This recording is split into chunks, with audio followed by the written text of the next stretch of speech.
baik, saya akan mulai. Kita akan minggu lalu kita sudah membahas mengenai sebaran binomial, sebaran sebaran binomial, kemudian sebaran Bernoulli, dan bagaimana pendekatan sebaran binomial terhadap sebaran Bernoulli.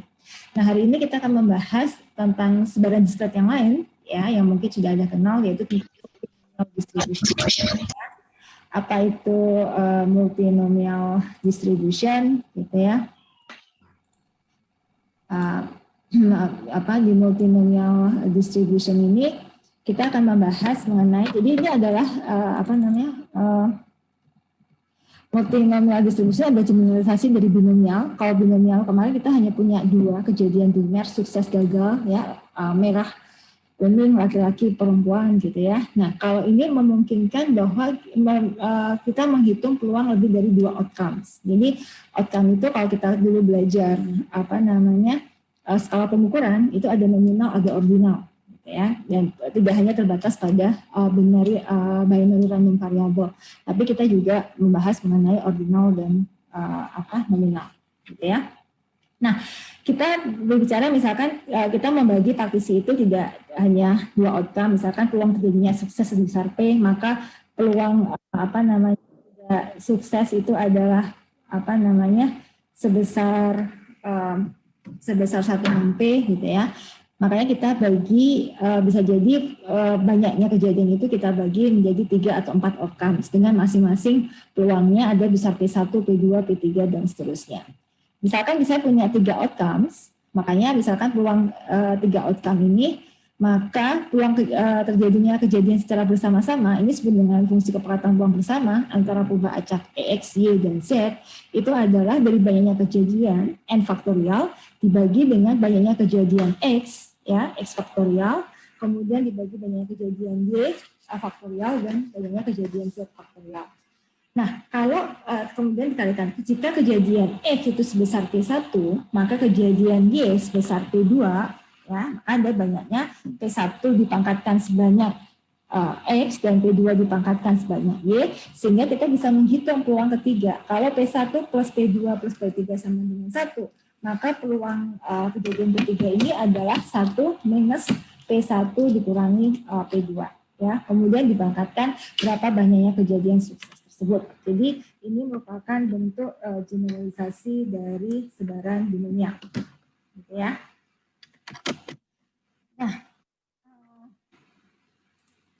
kemudian contohnya seperti apa, gitu ya? Misalkan kita memilih secara acak 8 orang, ya, 8 orang nih, ada 8 orang di situ. Kemudian kita tahu bahwa di dalam ruangan itu, ya, di dalam ruang itu ada 50% Demokrat, ya, sebagai P1, kemudian 30% Republikan, P2, dan 20% Green Party, ya, P3. Ini kalau kejadiannya di Amerika, kemarin Amerika baru selesai pemilihan umum, ya, dan surprise hasilnya. Ya. Nah, berapa peluang yang dari 8 orang itu, tepat 4 yang merupakan Demokrat, 3 Republikan, dan 1 Green Party members, ya. Nah, jika kita tuliskan dalam bentuk ini, berarti kita menghitung berapa peluang X sama dengan 4, peluang Y sama dengan 3, peluang Z sama dengan 1, maka persentase yang ada audiens dalam ruangan ini kita anggap sebagai ini adalah P1, ini adalah P2, kemudian ini adalah P3. Ya, kalau ditotalkan semuanya adalah totalnya 100%. Jadi tinggal 8 faktorial dibagi dengan 4 faktorial, 3 faktorial, 1 faktorial, dikalikan peluang masing-masing. Ya, ini. Sederhana kalau multinomial. Jadi bentuk generalisasi dari sebaran binomial. Ya. Oke. Geometrik. Ada yang bisa menerangkan saya? Ada yang sudah baca apa itu sebaran geometrik? Nah, Anggun Tarigan, sudah pernah mendengar tentang geometric distribution nggak, Anggun? Belum pernah, Ibu. Belum pernah. Oke, siapa yang sudah pernah mendengar tentang sebaran geometrik? Oke, jadi sebaran geometrik adalah gini, kalau di dalam binomial, kita kan misalkan yang kejadian, misalkan kita ngamatin nih 8 orang, dari 8 orang ini berapa banyaknya yang sukses, berapa banyaknya yang gagal. Ya, tapi sebaran geometrik berbeda. saya akan fokus dari berapa kali saya melakukan percobaan, berapa kali saya ketemu sampai satu pertama kali sukses. Jadi misalkan kalau dari kita mengamati nih, mengamati misalkan berapa, saya amati 5 orang, ya. Nah dari 5 atau saya melakukan percobaan, 5 kali saya melakukan percobaan. Nah kesempatan pertama saya gagal, kesempatan kedua saya gagal, kesempatan ketiga saya gagal, kesempatan saya gagal, kesempatan kelima saya berhasil. Jadi menghitung berapa peluang keberhasilan itu pada N tertentu. Jadi seperti ini, kalau misalkan di first trial saya sukses, maka Y sama dengan 1. Berarti kesempatan pertama saya langsung sukses. Kalau Y sama dengan 2, ya berarti yang pertama saya gagal, yang kedua saya baru sukses. Kalau K trials, berarti K-1 ini saya adalah gagal, yang ke K ini saya baru sukses. Itu geometrik. Jadi berapa peluang sampai misalkan saya hitung berapa peluang sampai yang kelima itu adalah sukses saya yang pertama. Sehingga kalau saya hitung peluang sama dengan 1 ya P gitu ya. Peluang sama dengan 2 berarti yang pertama kan gagal. Berapa peluang kita gagal? 1 min P dikalikan P. Kalau P sama dengan 3, berapa kali kita gagal? Berarti kita gagal di 2 pertama. Kita gagal di 2 pertama ya, kita gagal di 2 pertama gitu ya, kita gagal di 2 pertama 1 min P kuadrat kalikan P ya, ini saya gagal di 2 pertama. Kalau saya punya K ini saya baru berhasil untuk pertama kali, maka saya punya 1 min P pangkat K min 1 dikalikan P ya, ada K min 1 kegagalan baru P itu sukses. Jadi pertanyaannya berapa peluang saya sukses adalah percobaan saya yang kelima. Berapa peluang anak itu lulus pada saat ada merupakan anak yang kelima itu adalah yang lulus dari mata kuliah metode statistika. Sementara yang 4 anak lainnya adalah gagal. Bisa dipahami ya? Sehingga peluangnya itu adalah geometri, adalah peluang Y adalah 1 min P pangkat Y min 1 kalikan P. Y-nya itu 1, 2 sampai tak hingga. Jadi nggak ada batasan, dia sampai tak hingga. Nah, ini kita ingat kita memanfaatkan tentang peluang sebaran geometrik. Ya, bukan peluang sebaran geometrik, tapi kita memanfaatkan direct geometrik. Berarti kita jumlahkan di sini Y1 sampai tak hingga P kalikan Y. Nah, kalau kita substitusi PY dengan ini, maka kita dapat 1 min P Y min 1 pangkat Y. Sehingga kita dapatkan P kali sigma Y min 1 tak hingga kali 1 min P pangkat Y min P. Nah, ini sudah merupakan ini. Kalau direct geometrik berarti kita harus menyembunyikan berarti direct geometrik itu dari 0 sampai tak hingga. Nah, bagaimana caranya supaya kita menyelesaikan ini supaya bisa kita gunakan direct geometrik. Kenapa? Karena selalu kita ingin buktikan kalau dia merupakan suatu fungsi peluang, apa yang harus kita buktikan? Bahwa penjumlahan dari semua nilainya itu harus sama dengan 1. Jadi kita harus membuktikan bahwa fungsi peluang ini harus sama dengan 1. Nah, bagaimana caranya? Jadi kita mulai dari Y sama dengan 1 tak hingga P kali Y, kemudian kita substitusi. Y bintang ini adalah dari Y min 1. Jadi kalau Y bintang kita gantikan Y bintang ini dari 0 sampai tak hingga, maka ini 1 min P pangkat Y bintang. Nah, ini adalah masih ingat kita rumus dari pendekatan dari direct geometrik. Berarti kalau saya punya sigma dari Y dari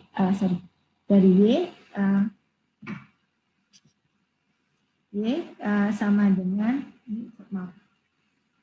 saya tuliskan pindah ke bawah ya, karena kalau di ini berarti masih ingat ya, kalau saya punya direct geometrik Y sama dengan 0 sampai ini ya A pangkat N ya, maka ini 1/1 min A. Nah, kita identikan bahwa A ini adalah 1 min P. Kita masih ingat untuk baca direct geometrik. Sehingga kita substitusi pertanyaan ini dapat P kali 1 min P sama dengan 1. Terbukti bahwa fungsi ini merupakan fungsi peluang. Ya, itu yang akan kita bahas. Nah, sekarang geometric distribution itu parameternya adalah P. Sangat tergantung dari parameternya P. Ini misalkan yang di atas ini, yang bulat bolong ini adalah P 0,9. Jadi berapa peluang kalau dia terjadi sukses?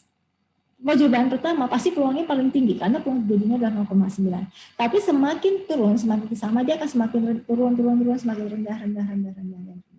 Ya, karena ini apa namanya fungsi kenapa? Karena kalau 0,9 pangkat K pasti akan lebih kecil dari 0,9. 0,1 pangkat K pasti dia akan menurun secara eksponensial. Itu adalah sifat dari sebaran geometrik. Makanya biasanya parameter dari sebaran geometrik itu adalah P. Ya. Nah ini fungsi harapannya bagaimana membuktikan fungsi harapan dari nilai harapan Y. Nah ini kita jadi gini, kita memanfaatkan sifat turunan, ya turunan dari fungsi tersebut. Ya misalkan konsep dari nilai harapan itu apa sih? Sigma dari Y dikalikan dengan PY. Ya, nah untuk PY ini kita substitusi, kan kita tahu PY itu adalah P dikalikan 1 min P, Y min 1. Nah, kita tahu kita substitusikan dengan 1 min P, ya. Sehingga di sini P, nah ini kita jumlah dari, nah sekarang kita kan berarti P-nya kalau P-nya kita keluarkan jadinya apa nih? Nilai harapan dari Y sama dengan P kali sigma Y kalikan dengan Q pangkat Y min 1. Ya. Nah, Q pangkat min Y1 ini kan sebenarnya turunan dari DQ pangkat Y per DQ kan? Ya nggak? Nah, makanya kita substitusikan di sini DQ pangkat Y per DQ, kemudian sifatnya adalah kita berarti turunannya, penjumlahan dari turunan itu sama dengan turunan dari penjumlahannya, ya kita tinggal substitusikan. Nah ini ya kita tahu bahwa ini merupakan ya kita sudah bawa dia ke deret geometrik ya dengan pilihan sebesar Q dengan cara yang sama kita tahu turunannya seperti ini kemudian turunan dari Q 1 min Q kita turunkan menjadi seperti ini substitusi menjadi 1 seperti. Jadi nilai harapan dari Y itu sama dengan 1 seperti. Artinya apa? Kalau Anda mampu mengidentifikasi itu sebagai suatu sebaran geometric distribution maka nilai harapan Y-nya adalah 1 sama dengan 1 seperti. Ya. Itu. Nah, bagaimana dengan variansnya? Nah, ini adalah ada yang berbeda. Adalah pada saat saya variansi itu masih ingat ya, pada saat kita dulu kemarin minggu lalu kita belajar cara menghitung variansi adalah nilai harapan dari Y kuadrat dikurangi nilai harapan dari Y yang dikuadratkan. Kemarin pada saat kita bicara sebaran binomial atau sebaran Bernoulli, kita bisa menghitung nih sebaran nilai harapan Y secara langsung. Ya. Tapi untuk pendekatan geometri kita nggak bisa menghitung sebaran nilai harapan Y kuadrat secara langsung. Kita harus pakai cara lain. Kenapa? Supaya kita bisa bawa dia ke dalam deret supaya bisa kita mudahkan.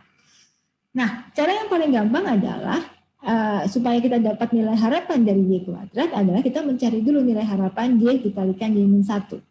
Kenapa? Karena kalau kita uraikan, ya kata kita uraikan nilai harapan dari Y kalikan Y min 1 hasilnya apa? Nilai harapan dari Y kuadrat dikurangi Y kan? Berarti ini sama dengan nilai harapan dari Y kuadrat dikurangi nilai harapan dari Y. Sehingga kalau saya mencari nilai harapan dari Y kuadrat apa jadinya? Berarti nilai harapan dari Y kalikan Y min 1 kita tambahkan dengan nilai harapan dari Y. Nah, nilai harapan Y kita sudah dapat. Ya, sehingga untuk mencari nilai harapan dari Y kuadrat kita melalui nilai harapan Y dikurangi dengan Y min 1. Ya, diformulasikan dapat formulasi ini, kemudian kita tambahkan dengan nilai harapan Y-nya adalah 1 seperti dengan persamaan ini kita dapatkan 2 min P per 2 kuadrat. Sehingga varians dari Y-nya kita tinggal masukkan substitusi, kita dapat Q per P kuadrat atau 1 min P dibagi P kuadrat. Ini adalah variansnya. Sehingga simpangan bakunya adalah akar Q dibagi dengan P kuadrat. Ya. Ini adalah simpangan bakunya. Ada pertanyaan sampai sini atau ada diskusi? Paham ya? Mohon maaf kalau saya menerangkannya terlalu cepat. Ada pertanyaan? Oke. Kalau nggak ada, saya lanjutkan. Nah, ini contoh aplikasi dari geometric distribution. Misalkan nih, kalau kita nelfon, kalau sekarang kan udah nggak zaman lagi ya kalian nelfon, karena sekarang kan semuanya serba internet, jadi jarang mahasiswa itu pulsanya terisi, semuanya dihabiskan untuk internet gitu ya, nggak mau rugi nelfon gitu ya. Tapi kalau kita nelfon katakanlah ke customer service, ya kadang-kadang ada apa, kita suka sibuk nih. Kita telepon ke customer service, kita laporan misalkan kita pengen blokir KTM atau kita pengen blokir nomor telepon kita gitu ya. Kadang-kadang kita nggak langsung tersambung, ya. Kita nyoba sekali nggak nyambung, nyoba 2 kali nggak nyambung. Yang ketiga itu baru nyambung, ya. Nah, ini sebenarnya merupakan kejadian geometrik karena yang pertama kita gagal, yang kedua kita gagal, yang ketiga kita berhasil. Ya, sehingga kita bisa menganalisis nih, kita sebagai seorang analis nanti pada ada suatu data science berdasarkan data recording, Anda bisa mengidentifikasi orang ini nelfon sampai ke berapa kali, sampai ke berapa kalinya sih dia baru berhasil. Nah, berapa kita menghitung peluang keberhasilan dia itu berapa? Itu kan bisa dihitung dari berapa banyaknya menelpon gitu ya. Kemudian peluang dia berhasil berapa persen. Nah, itu kita bisa menghitung peluangnya dari situ. Nah, it may be on interest to know the number of attempts necessary in order to gain the connection. Kita ingin tahu berapa kali orang menelpon sampai dia sukses. Nah, itu perlu kita kita ketahui sebagai bahan evaluasi. Kalau kita punya customer service nanti, gitu ya. Nah, misalkan bahwa peluang koneksi di waktu-waktu sibuk itu adalah 5%. Maka kita tahu berapa peluang telepon yang kelima itu adalah telepon yang sukses. Ya, berarti kalau kita attempt 5 kali itu adalah merupakan yang sukses. Sama dengan kuis gitu ya. Kalau misalnya Anda kuis, kalian diberikan kesempatan adalah attempt 5 kali. Ya. Nah, berapa banyak sampai berapa kali Anda attempt sampai Anda merasa bahwa jawaban Anda itu benar semua. Ya kan bisa jadi sekali attempt dia berhasil, 2 kali attempt baru berhasil, 3 kali attempt baru berhasil. Nah, itu bisa dievaluasi. Kalau saya sebagai dosen, saya ingin tahu berapa peluang mahasiswa itu pada attempt yang kelima itu semuanya sudah benar semua. Nah, itu aplikasi dari sebaran geometri. Nah, ini contohnya, the random variable x is the number of attempts for the successful call. Jadi berapa jumlah attempt sampai dia sukses, berapa kali dia attempt sampai dia sukses. Maka X itu menyebar geometrik 0,05. 0,05 itu apa? Karena P-nya adalah 0,05. Berarti kita menghitung peluang X sama dengan 5. Ya, kita menghitung peluang X sama dengan 5. Berarti yang gagalnya berapa kali? 4 kali dikalikan sukses 1. Gitu ya, jadi 0,01. Berarti berapa rata-rata attempts? Berapa rata-rata orang attempts? Jadi berapa rata-rata orang itu ini sampai dia berhasil, itu bisa kita hitung adalah mu-nya tadi 1/T. Ya, mu-nya ada 1/T, tadi 1/0,05, 20. Artinya apa? Orang itu rata-rata akan mencoba menelpon sebanyak 20 kali baru dia sukses. Nah, ini kan jadi harusnya jadi perhatian kalau bagi pengelola customer service gitu ya. Ini seberapa sibuk, apakah dia akan menambah customer service atau akan menambah bagaimana strateginya supaya rata-rata orang attempts itu nggak sampai 20 kali. Itu sudah masuk kita dalam strategi bisnis. Itu bisa diselesaikan dengan pendekatan peluang. Ya. Oke, ada lagi yang mau diskusikan tentang geometrik? Paham ya? Oke. Nah, sekarang kita bicara tentang negatif binomial. Sebaran negatif binomial digunakan untuk Nah, ini adalah pengembangan dari sebaran geometrik. Kalau sebaran geometrik, misalkan dari 5 kali, 5 kali ini adalah sukses yang pertama. Adalah sukses yang pertama. Ya. Tapi kalau negatif binomial, yang kelima kali itu bisa menjadi sukses yang kedua atau yang ketiga. Berarti di antara 4 ini, ada yang sukses, ada yang gagal. Kan gitu. Misalkan ini merupakan sukses yang kedua. Ya kan, sukses yang kedua. Berarti di sini ada kemungkinan 3 sukses dan 1 gagal. 3 gagal dan 1 sukses. Ya, berarti di sini ya kita bicara tentang kombinasi.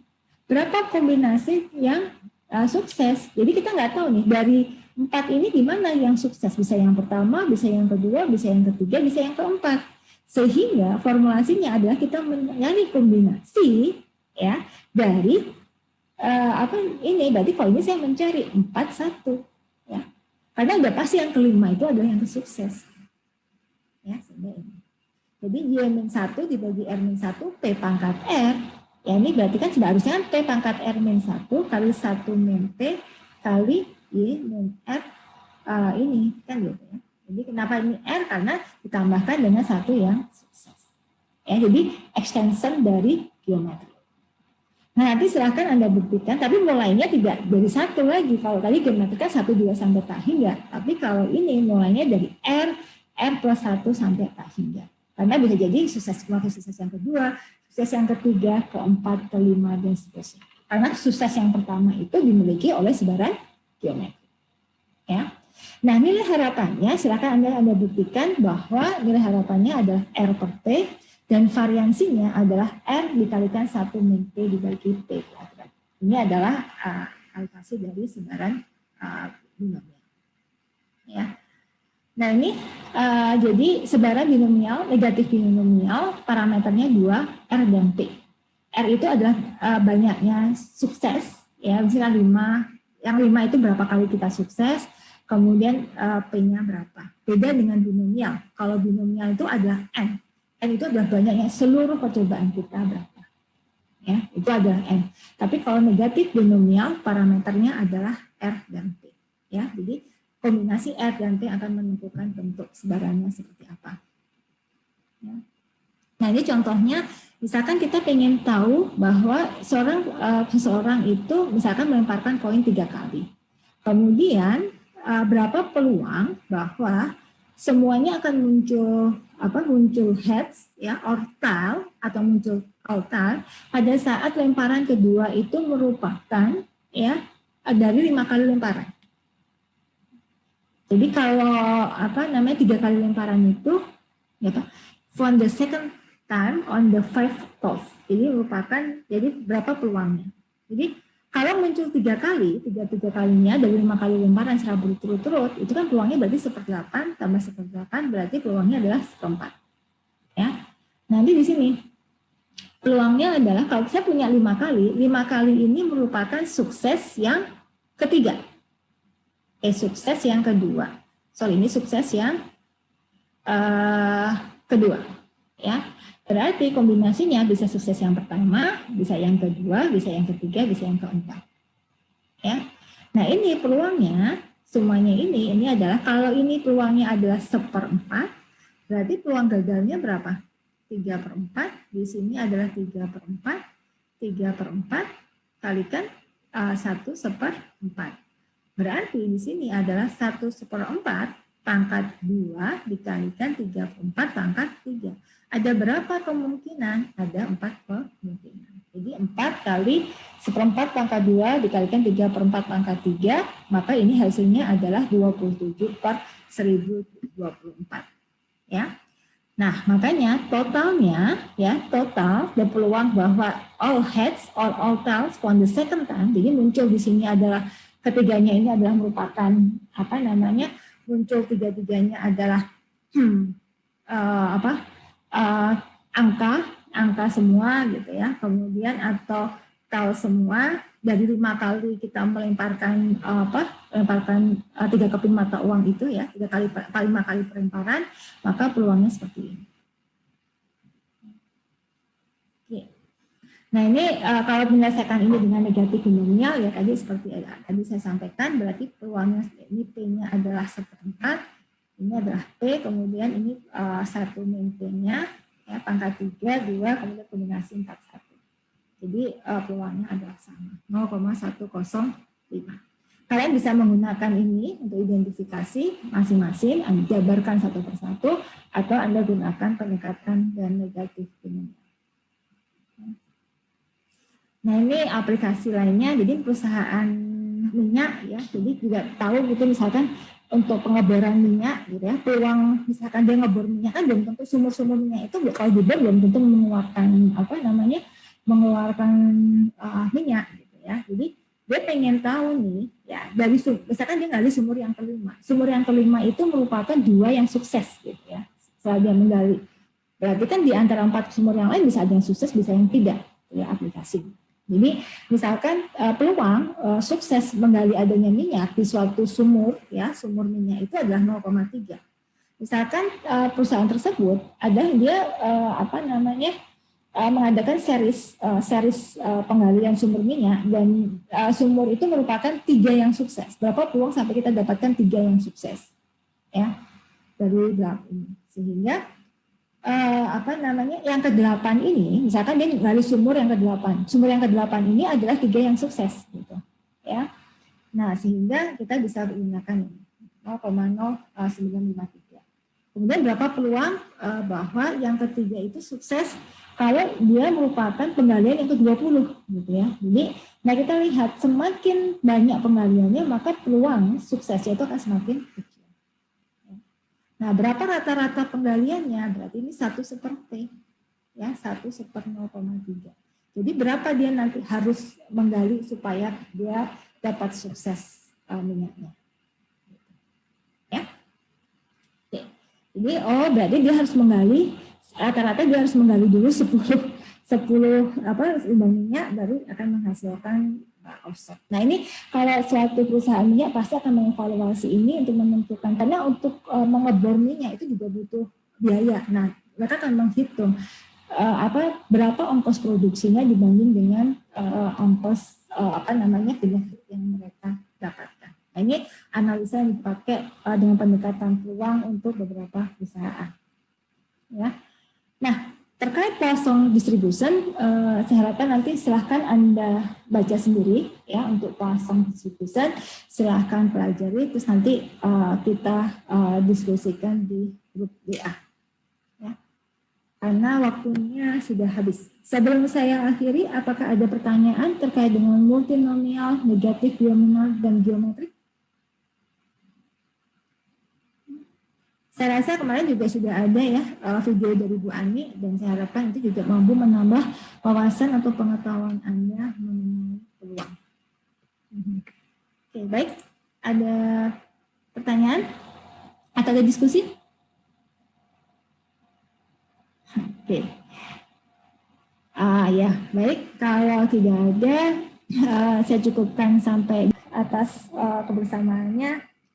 Saya akhiri. Assalamualaikum warahmatullahi wabarakatuh. Waalaikumsalam warahmatullahi wabarakatuh.